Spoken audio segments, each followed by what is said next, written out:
आज महाराष्ट्राचे लोकनेते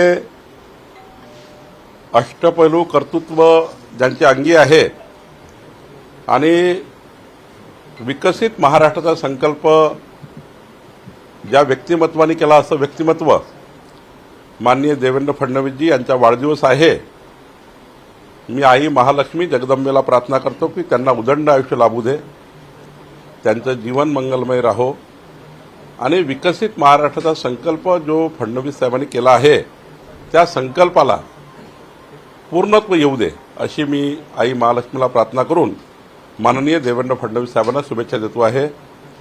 सोबतच आज महाराष्ट्राचे राष्ट्रवादी काँग्रेसचे अध्यक्ष आणि जे अत्यंत प्रभावी उपमुख्यमंत्री म्हणून काम करतात अजितदादा पवारजी यांचाही आज वाढदिवस आहे।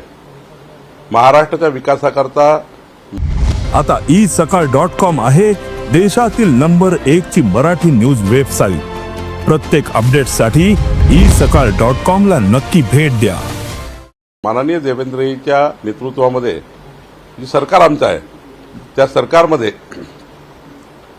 वित्त आणि नियोजन मंत्री म्हणून आणि उपमुख्यमंत्री म्हणून ज्या पद्धतीचा त्यांचं आयुष्य राहिलेलं आहे, एक विकसित महाराष्ट्राच्या दृष्टीने अजितदादा सुद्धा काम करतात, त्यांनाही मी शुभेच्छा देतो। ट्विट केलं आहे तुम्ही, पत्र एक, त्या पत्रामध्ये तुमच्या भावना व्यक्त केलेल्या आहे, एक ओळी तुम्ही त्यांच्याबद्दल लिहिल्या आहे।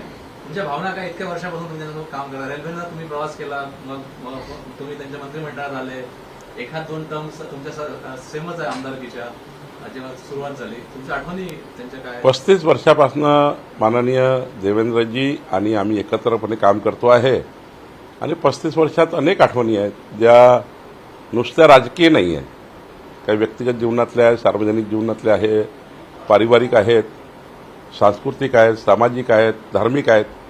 त्यामुळे अशा खूप आठवणी आहेत। एक छोटं पत्र लिहिण्याचा प्रयत्न केला, छोटा आग्रहलेख लिहिण्याचा प्रयत्न केला।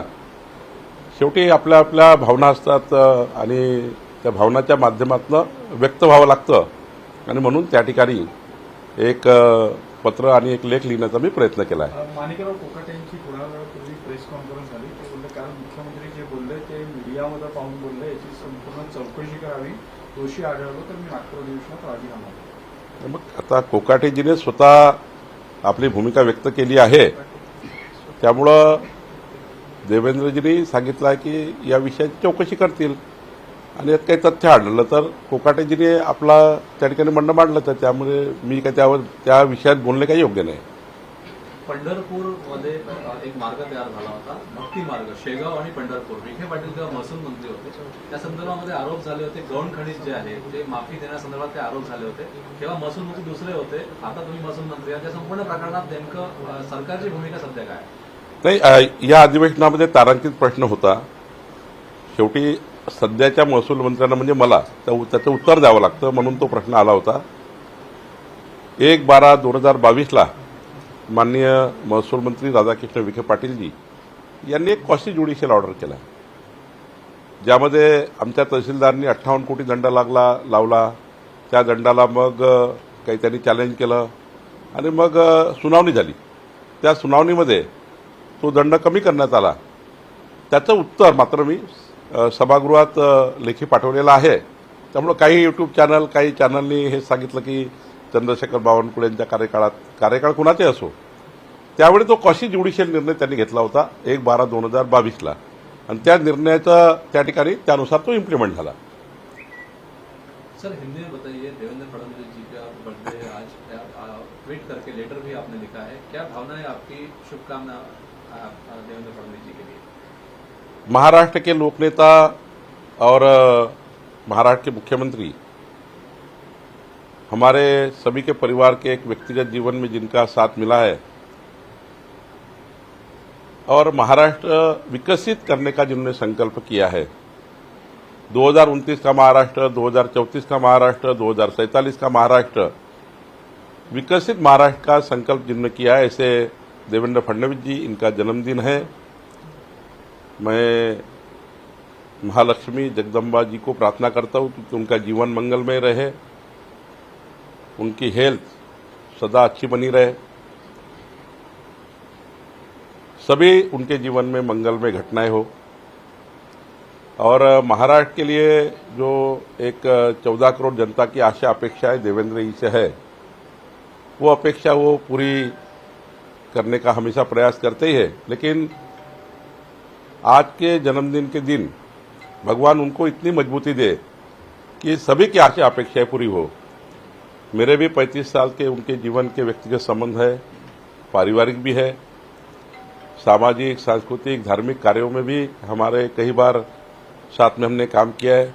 राजनीतिक तौर पे तो 35 साल से भारतीय जनता पार्टी का काम हम कर ही रहे, लेकिन एक ऐसा व्यक्तिमत्व जो रात बेरात अपराध कार्यकर्ता के लिए और व्यक्तिगत रूप से किसी के जीवन में भी कोई अड़चन आई तो एक खंबीर रूप से खड़े रहने वाले हमारे देवेंद्र जी, इनका जन्मदिन है, उनको बहुत बहुत शुभकामनाएं। साथ साथ में आज महाराष्ट्र के उप मुख्यमंत्री और देवेंद्र जी के कंधे से कंधे लगाकर जो आज फाइनेंस डिपार्टमेंट का एक अच्छा मजबूती से काम कर रहे हैं, महाराष्ट्र के एक दूसरे नेता हमारे अजीतदादा पवार जी, उनका भी जन्मदिन आज है, उनको भी मैं बहुत बहुत शुभकामनाएं देता हूँ। उपराष्ट्रपती धनखड यांचा काल राजीनामा झाला, अनपेक्षितरित्या एकदम घटना घडली। विरोधक संशय व्यक्त करत आहे संपूर्ण प्रक्रियेसंदर्भात, ते प्रकृतीच्या कारणास्तव नाही असं आरोप लावला जातो। नाही, एखादी आता प्रकृती जर आपली बिघडली असेल आणि त्या पदावर राहून आपण त्या पदाला न्याय देऊ शकत नाही, अशा वेळी असे निर्णय घ्यावे लागतात। मला वाटतं जे काही कारण त्यांनी सांगितलं आहे ते संयुक्तिक असावं, कारण दुसरं काही कारण राहू शकत नाही। धनखडजी इतकं बोलकं व्यक्तिमत्व आहे आणि त्यांचं जीवन निष्कलंक आहे, त्यामुळे निष्कलंक व्यक्तीबद्दल संशय घेऊन योग्य नाही कोणी या ठिकाणी यावर काही बोलणं। आता 74-75 वर्षी त्यांची प्रकृती जर चांगली नसेल आणि त्या पदाला ते जर त्या ठिकाणी साजेसं काम करणार नसेल तर मला वाटतं त्यांनी हा निर्णय घेतला असेल।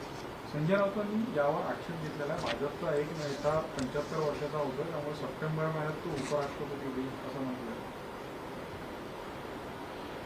संजय राऊताच्या बोलण्याला किती महत्त्व द्यायचं हे 14 कोटी जनतेने ठरवलं आहे। संजय राऊत जर कमी बोलले असते तर एखाद्या वेळी 2-4-5 सीट जास्त उद्धव ठाकरेच्या वाढल्या असत्या। जर सकाळच्या 9 वाजताच्या बोलण्याने उद्धव ठाकरेच्या 10-12 सीट कमी झाल्या, विधानसभेच्या कमी बोलले असते तर सीट वाढल्या असत्या एखाद्या वेळी। आता त्यांनी आकलन करायचं आहे की जास्त बोलल्याने सीट वाढल्या की कमी बोलल्याने वाढल्या। माननीय प्रधानमंत्री मोदीजींना जनमत मिळालं आहे, लोकमत मिळालं आहे। 2029 पर्यंत मोदीजींना स्पष्टपणे या देशामध्ये 140 कोटी जनतेने सर्वात मोठा पक्ष आणि सर्वात मोठं नेतृत्व म्हणून मोदीजींना त्या ठिकाणी निवडलेलं आहे। संपूर्ण जगाने मोदीजींचं नेतृत्व मान्य केलं आहे, देशाने मान्य केलं आहे। मग संजय राऊतांनी आपल्या पक्षाचा नेता कोण ठेवायचा, आपल्या पक्षामध्ये उद्धव ठाकरेला प्रमुख नेता मानायचा की आदित्याला मानायचा का अजून कोणा नेत्याला मानायचा हे त्यांनी ठरवलं पाहिजे। आमच्या भारतीय जनता पार्टीमध्ये आणि राष्ट्रीय नेतृत्वामध्ये लुडबुड करण्याचा अधिकार त्यांना नाही आहे, त्यामुळे त्यांनी फार चिंता करू नये।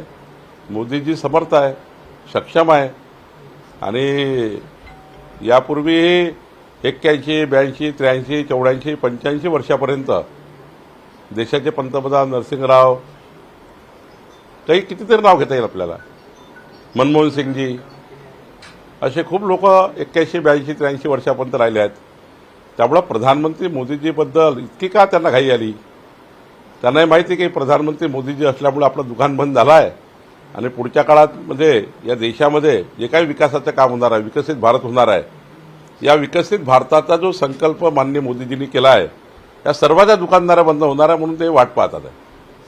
सामनामधून असं म्हटलेलं आहे की भाजपचे काही नाजूक पेडराईव समोर आलेले आहेत, त्यामुळे अनेकांची नशा उडालेली आहे। शिंदेसोबत 9 ते 10 लोक होते, नंतर गृह मंत्रालयाने त्यांच्यावर दबाव टाकून लोक पडले। या शिड्या भाकरी आहे, खोटं बोलतात आहे, म्हणजे लोणचं लावून कळी लावून त्या ठिकाणी काही ना काही दिवसभर मीडियामध्ये काहीतरी आपलं अस्तित्व टिकवण्याकरता धावपळ करताय। काय संबंध आहे? 2025चा बोला, 2025 मध्ये 235 आमदारासहित देवेंद्र फडणवीसांचं सरकार आहे। आता ते 2018 काय झालं, 2020ला काय झालं, 24ला काय झालं, आज महत्वाचं आहे। आज या राज्यामध्ये अनेक प्रश्न आहेत, त्या प्रश्नावर बोललं पाहिजे। सकाळी 9 वाजता काही विधायक सूचना आल्या जे उद्धव ठाकरेजींनी सभागृहामध्ये, आदित्य ठाकरेंनी किंवा आणि काही विरोधी पक्षांनी, आता यांनी हे जे बंद केलं पाहिजे. हे विरोधी पक्षाचं काम आहे की महाराष्ट्राच्या विकासाकरता 4 गोष्टी मुख्यमंत्र्यांना सांगणे.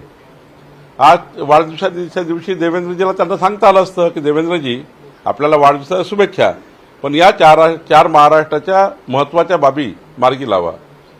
काही मागता आलं असतं, काही शुभेच्छा देता आल्या असत्या. देवेंद्रचा वाढदिवस आहे आणि इकडे याची बडबड चालू आहे. त्यामुळं हे काही अर्थ नाही. वाढदिवसाच्या दिवशी किमान आपल्या अपेक्षा व्यक्त केल्या पाहिजे की राज्याच्या मुख्यमंत्र्याकडनं काय अपेक्षा आहेत त्या केल्या पाहिजे. पण या ठिकाणी मला असं वाटतं की उगीच त्या ठिकाणी महाराष्ट्राला अधोगतीकडे नेण्याचं काम विरोधी पक्ष करतोय. विधान परिषदेमधल्या विरोधी पक्षनेतेपदावरून महाविकास आघाडीमध्ये रस्सीखेचा आता काँग्रेसने दावा केलेला आहे की आमच्यात जास्त जागा, त्यामुळे विरोधी पक्षनेतेपद आम्हाला भेटलं होतं. त्यांच्यामध्ये इतके वाद आहे काँग्रेस, शरद पवारजीच्या गटात आणि उद्धव ठाकरेकडे, की विधानमंडळाच्या अधिवेशनाच्या शेवटची पत्रकार परिषद एकत्रित करू शकले नाही. त्यांना वेगवेगळी करावी लागली. त्यामुळे आपण समजून घ्या की त्यांचा विरोधी पक्षनेता कोण बनणार, काय बनणार. तिघेही आपसात भांडतायत. निश्चितपणे बघू आता काय त्यांच्याकडे प्रस्ताव काय येतो. लोढा प्रकरणामध्ये जळगावचं जे राजकारण आहे तापलं आहे. गिरीश महाजन, एकनाथ खडसे आणि लोढा या सगळ्याच्या मध्ये अत्यंत खालच्या स्तराचे आरोप प्रत्यारोप होत आहेत.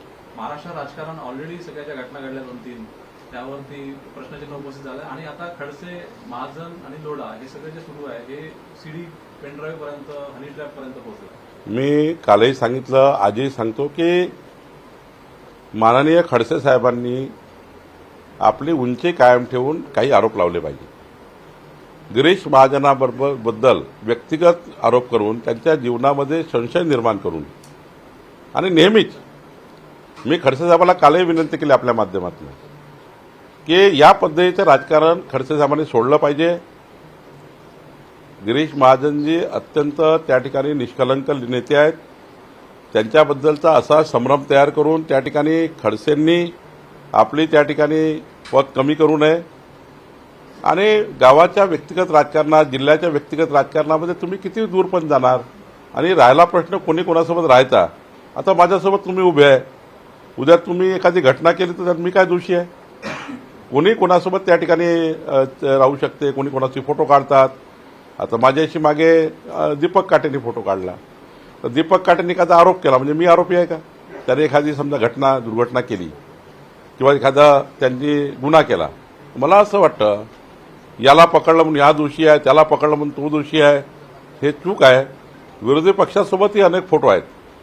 म्हणजे विरोधी पक्षाच्या आमदारासोबत लोढांचे फोटो आहे, विरोधी पक्षामधल्या अनेक मंत्र्यांसोबत लोढांचे फोटो आहे. त्यामुळे ते लोढाच्या फोटोंशी जोडणं, त्यांच्याशी त्यांचा संबंध जोडणं हे योग्य नाही आहे. मी तर कालही चॅलेंज केलं, आताही चॅलेंज करतो. तुमच्या धमक असेल दाखवत का नाही. तुम्ही दाखवा ना 5 मिनिटामध्ये, 5 सेकंदात दाखवा. उघडा ते मीडियासमोर, इलेक्ट्रॉनिक मीडियासमोर, प्रिंट मीडियासमोर घ्या पत्रकार परिषद की आमची सीडी आहे. नुसते खोटारडेपणा करतात. दिवसभर त्या ठिकाणी बातम्या पेरण्याचा प्रयत्न करतात आणि दिवसभर संशयाचं वातावरण तयार करण्याचं काम करतात. खरं तर महाराष्ट्राच्या विकासाचं बोललं पाहिजे. या विषयातनं विरोधी पक्षांनी सर्वांनी बाजूला झालं पाहिजे आणि या महाराष्ट्राच्या विकासाचा जो संकल्प आहे तो विरोधी पक्ष आणि सरकारी पक्षाने पूर्ण केला पाहिजे.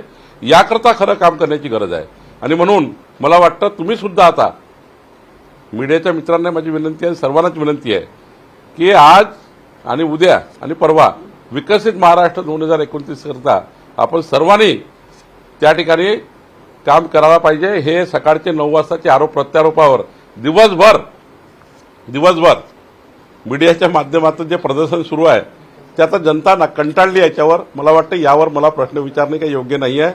मी आपल्याला एवढंच सांगेल की या महाराष्ट्रामध्ये आता आम्ही काम करतो आहे आणि देवेंद्रजीच्या वाढदिवसानिमित्त मात्र अजून आम्ही संकल्प केला आहे भाजपाने. आज आमचे रवींद्र चव्हाणजी, आमचे जे अध्यक्ष आहेत, त्यांनी आज या राज्यातल्या संपूर्ण बूथपर्यंत रक्तदान शिबिर, रोजगार मेळावे ते आम्ही सुरू केलेले आहेत.